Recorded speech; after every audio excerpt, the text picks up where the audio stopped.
Hey guys, I'm back. I'm finally doing the voiceover for this video. I've had a long week, so I apologize, but we're just gonna go ahead and jump right in.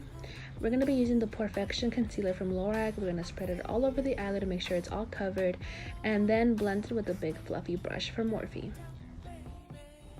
Right here, I'm not packing the product in like I should be. I forgot that I didn't set my eyelid, and I was blending as if I did, but make sure to pack it like I am right now and then blend the eyeshadow.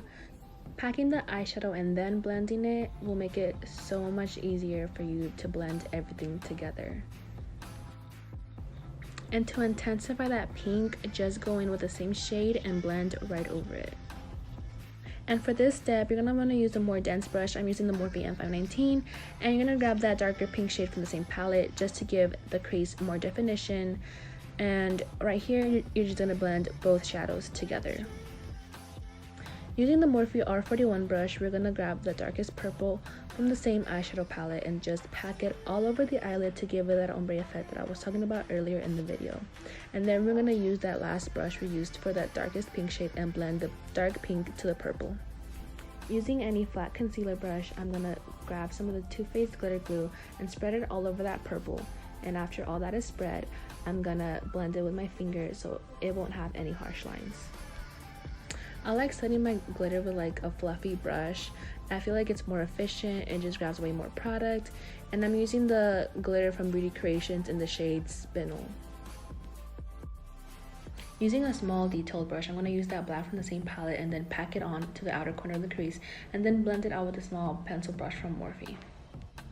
Black is the toughest shadow to blend out. Y'all know this, so make sure you blend it out real good because we don't want to have any harsh lines. And don't forget to line your lash line with some eyeliner. My favorite one is from Wet n Wild.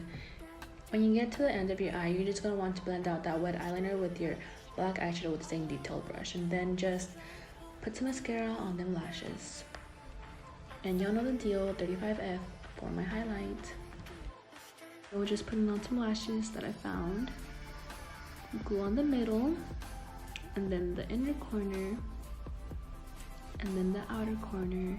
And then just pinch your lashes to make sure that they're on right. And there you go. Last but not least, to make it pop, I just put some of the yellow eyeshadow from the same palette. And there's that. And that's the final look. I hope y'all enjoyed this tutorial. I know it was a really short video, but I tried to make it as quick and simple as I could for y'all. And it just did not go over 5 minutes. But if y'all like this tutorial, don't forget to give this video a big thumbs up. Make sure to comment, share, and subscribe to my YouTube channel.